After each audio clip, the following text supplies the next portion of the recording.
It always starts with a ring, a familiar vibration in your pocket, a number you don't recognize. Maybe you hesitate, maybe you answer. And then, silence, or a strange voice. Or worse, someone you know, speaking in a tone they've never used before. These are the kinds of calls that leave a mark, that change everything. Tonight, we dive into 4 chilling true stories of people who vanished after receiving one phone call. No explanations, no goodbyes, just a call, and then nothing. These aren't urban legends or movie scripts. These are real cases, real people. And to this day, no one knows what really happened to them. Story 1, the last call from Laurel Creek. Laurel Creek is the kind of sleepy Appalachian town where everyone knows each other, and where secrets are buried deeper than the old coal shafts that run beneath the hills. It's not the sort of place where people vanish, not without a reason, and certainly not without a trace. But in the fall of 2008, that's exactly what happened to 19-year-old Ellie Warren. Ellie was a quiet girl, known for her gentle smile and love for sketching. She was attending the local community college, commuting from home, and working part-time at a florist's shop. Her parents described her as responsible, grounded, and cautious to a fault. She didn't go out much, didn't drink, didn't take risks. She had a small group of friends and preferred evenings with her sketchpad to nights out. On the evening of October 17th, Ellie was alone at home. Her parents had gone to visit family in West Virginia for the weekend. They called her around 6:30 p.m. to check in. She told them she was about to start dinner and then work on a project for class. That would be the last time they heard her voice. What happened next is pieced together from phone records, voicemails, and what little evidence was left behind. At 7:12 p.m., Ellie received a phone call. It lasted exactly 42 seconds. The number was unlisted. Her cell carrier couldn't trace it. There's no recording, no transcript, only the record of the call existing. 10 minutes later, she left her house. She didn't take her bag, her coat, or her keys. Her wallet was still on the kitchen table. The oven was on, preheating. A pot of water was on the stove about to boil. But Ellie was gone. Neighbors reported seeing her walking down the street barefoot in just jeans and a t-shirt. This was odd, considering the night was cold and drizzly. She was heading toward the tree line behind her house, toward the abandoned train tracks that once ran through Laurel Creek. At 7:47 p.m., Ellie's best friend Sarah received a voicemail. It was only 6 seconds long. A high-pitched whine like microphone feedback, and what sounded like Ellie whispering something, too faint to understand. When the audio was enhanced by investigators, a few words were isolated. He said not to tell, under the tracks. The voicemail was the last signal from Ellie's phone. After that, it went dead, shut off entirely, not out of battery, power off. The search began that night. By morning, the town was crawling with police, volunteers, and search dogs. They scoured the woods, the tracks, the old mine entrances nearby. Nothing. A week later, her phone was found in a creek bed a mile from her house, dry and spotless as if it had never been submerged. There were no fingerprints, no scratches. The SIM card was missing. Theories poured in. Some believed she'd been lured out by someone she knew, someone who used a burner phone. Others said the voicemail was a prank, that she staged her own disappearance. But those who knew Ellie said she would never do that. Then there were the rumors. Laurel Creek has its legends, like most Appalachian towns. Tales of the Signal Man, a ghost said to appear near the train tracks, waving an old railroad lantern and whispering secrets.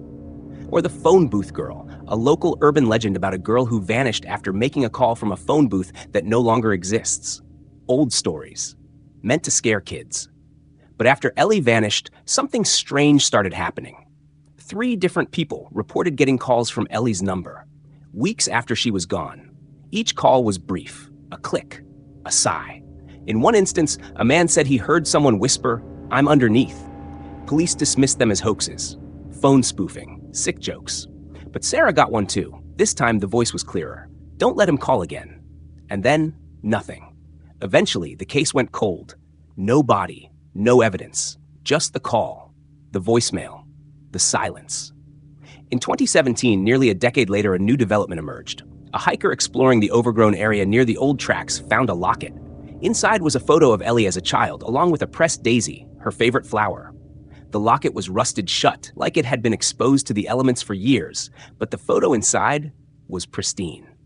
That's when whispers of something older, something darker than a missing person case, resurfaced. Locals spoke of the whistle call, an old superstition about a cursed phone line running beneath the town, dating back to the mining era. The story went that once someone answered a call from that line, they were spoken for. The only way to avoid it was never to pick up. Of course, it sounds like folklore, convenient horror to fill in the blanks. But to this day, when cell phones ring in Laurel Creek and the caller ID reads unknown, many people don't answer, especially if they're alone, especially after dark. And sometimes, when a phone rings and no one answers, the call still goes to voicemail. Ellie Warren's disappearance remains unsolved. Story 2. The boy who vanished mid-sentence. In the spring of 1996, in a quiet suburb just outside Omaha, Nebraska, 14-year-old Thomas Acker walked into his bedroom, closed the door, and made a phone call that would become the last anyone ever heard from him. What followed was a chilling mystery that remains unresolved to this day, one that still baffles investigators, haunts his family, and raises a terrifying question. How does someone disappear while still on the phone? Thomas was an ordinary teenager. He was a freshman at St. Paul's Catholic High School, known for being sharp, funny, and a little bit shy. He loved video games, was an avid reader of fantasy novels, and had a close relationship with his older sister, Megan, who was away at college during the time of his disappearance. It was the evening of April 2nd, a Tuesday. Thomas had finished dinner with his parents and went to his room around 7:30 p.m. to study for a biology quiz. At 7:46 p.m., he picked up the landline phone in his room and called his best friend, Jason. The call connected. Jason later told police that the two boys were discussing their quiz, joking around, and making plans for the weekend. Then, at 8:02 p.m., just as Jason was mid-sentence, Thomas stopped responding. Jason thought it was a joke at first. "Dude, come on," Jason remembered saying. "You there?" There was silence, but the line was still open. Jason could hear faint background noise, something like static and, very faintly, what sounded like wind or whispering.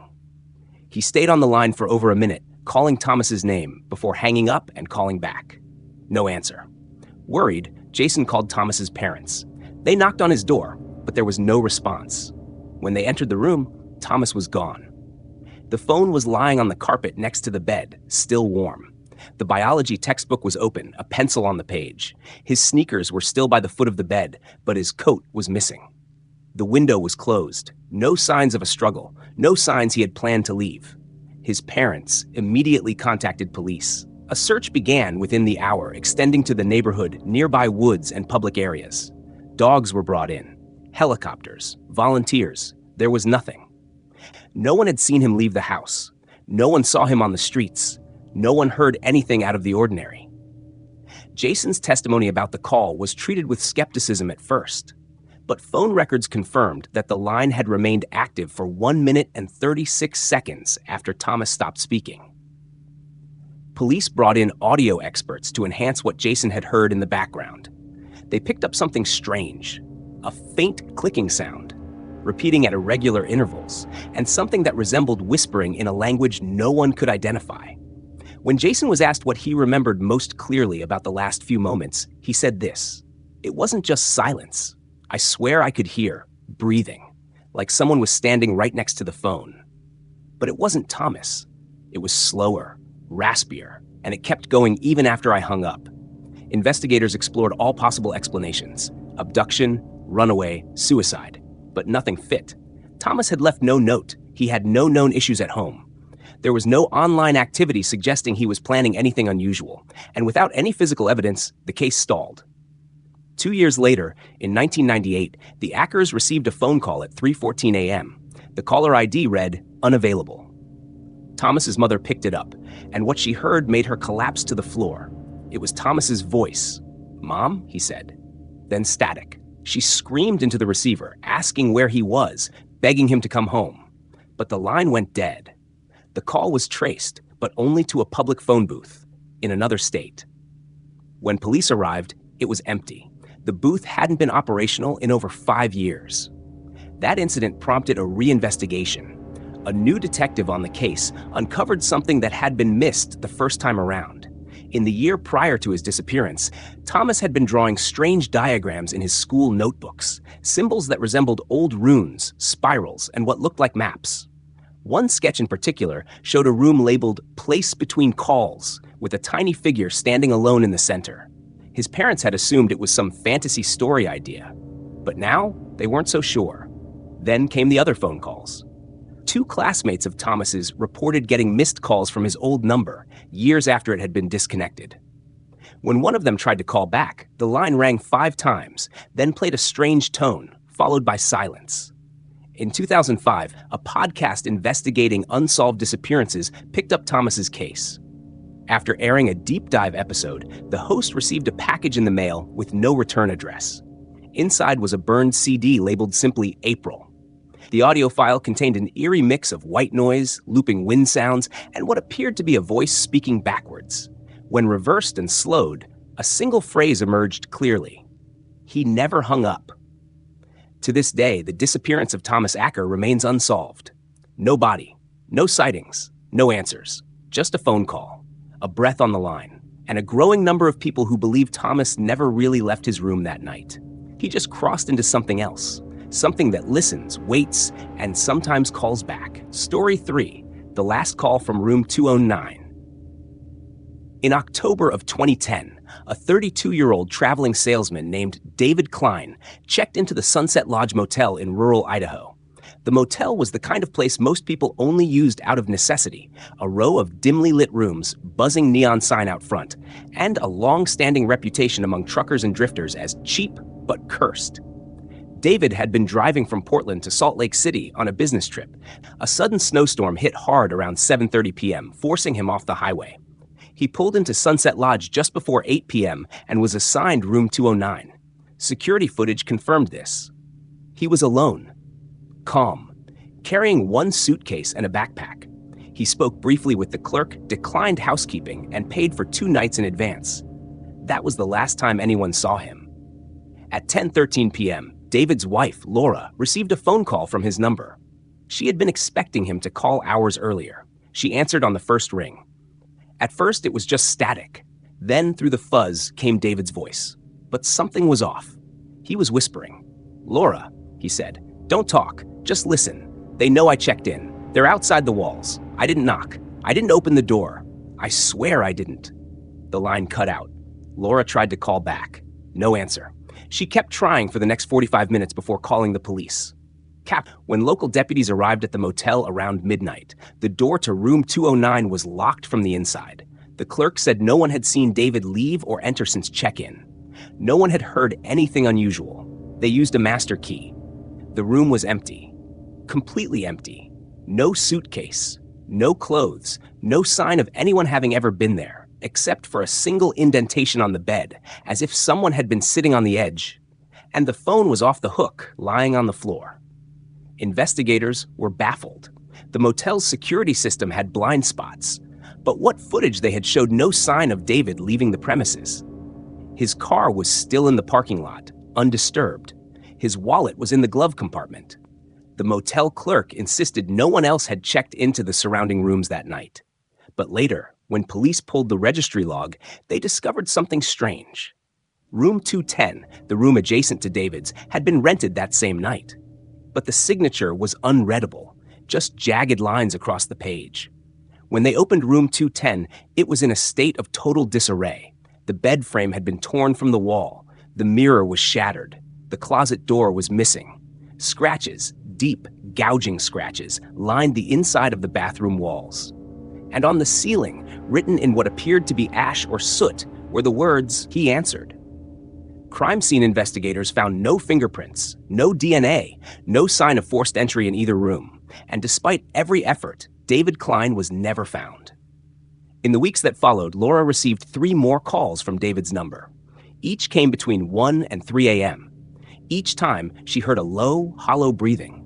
Each time, the only thing spoken was the same phrase, whispered in a voice that barely sounded human. "Don't pick it up next time." Then silence. Desperate, she contacted a paranormal investigator known for working with missing persons cases. He agreed to spend a night in room 209. He didn't last more than 2 hours. He left in a panic, refusing to speak about what he heard, but he mailed Laura an audio cassette, along with a note that simply read, "You need to move, now." On the tape, you can hear a man softly sobbing, followed by what sounds like 100 fingernails dragging across the walls. And then a phone ringing, over and over and over again. The Sunset Lodge was condemned in 2012 after a fire broke out in room 210. No cause was ever determined. The fire department reported that the flames seemed to have started in the walls. David Klein's phone was deactivated 3 weeks after his disappearance.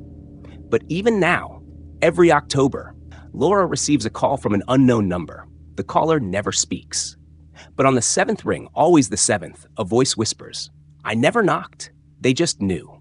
Story 4, the girl who answered her sister's call. On July 3, 2005, 19-year-old college student Emily Harper returned home to Lubbock, Texas for summer break. Her younger sister, Anna, was 14 at the time, bright, curious, and inseparable from Emily whenever she came home. They were best friends, and every night that summer, they stayed up late talking, watching movies, and catching up on months apart. On the night of July 14th, Emily went to a friend's party across town. She left around 11:30 p.m. and texted Anna that she'd be home in about 20 minutes. Security cameras from a gas station near their neighborhood showed Emily's car passing by at 11:52 p.m., but she never made it home. At exactly 12:08 a.m., Anna's cell phone rang. It was Emily's number. When Anna answered, there was a delay. Then the sound of what she described as deep, wet breathing, like someone struggling to inhale underwater. Then Emily spoke, but it wasn't a greeting. It was just one word, repeated in a panicked, breathless voice, "Run." Then silence. Then static. Then the call ended. Anna immediately woke her parents. They tried to call Emily back, but her phone went straight to voicemail. They called the police. By 1:15 a.m., officers had traced Emily's last known location, an empty stretch of road 3 blocks from their home. Her car was parked on the side, driver's door wide open. The engine was off. Her purse, phone, and shoes were still inside. But Emily was gone. A search began at sunrise. Dozens of volunteers, K-9 units, and helicopters canvassed the area. No signs of struggle, no footprints. It was like she'd stepped out of the car and vanished into thin air. But that wasn't the strangest part. Later that afternoon, Anna's phone rang again. It was Emily. The caller ID confirmed it, and this time, both parents were there. They answered on speaker. Again, silence. Then a distorted voice, definitely Emily's, but layered beneath static, echoing like it was being played from a tunnel. She said, "He's watching. Don't open the door. Don't ever answer it, even if it sounds like me." Then static. Then a scream. But it wasn't Emily's scream. It was something else, lower, gurgling, wet, animalistic. And then the call cut off. For the next 2 weeks, Anna received 1 call per night. Always from Emily's number. Always between 12 and 12:30 a.m.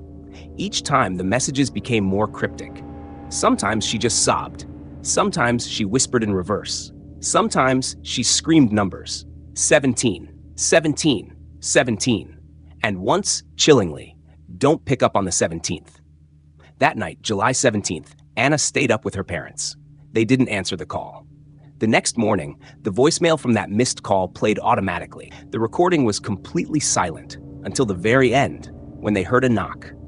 3 loud, slow knocks, coming from the phone's speaker. And then a faint voice. "I'm outside." The family moved 3 days later. To this day, Emily has never been found.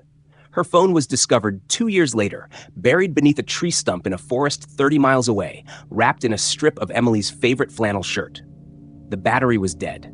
There were no fingerprints on the phone, but the log showed the last number dialed was Anna's.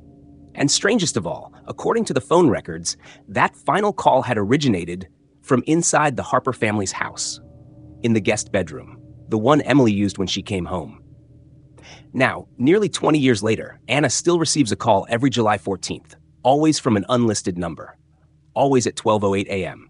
She doesn't answer anymore, but the voicemails continue, and every year, the voice on the other end gets a little closer to sounding exactly like Emily again. Some mysteries are never meant to be solved. The voices on the other end of the line, The final messages, the unexplained vanishings, they linger like echoes in the dark, waiting for someone to pick up. Maybe it's better we don't. Maybe the silence is safer. But if your phone ever rings in the middle of the night and the number looks familiar, think twice before you answer.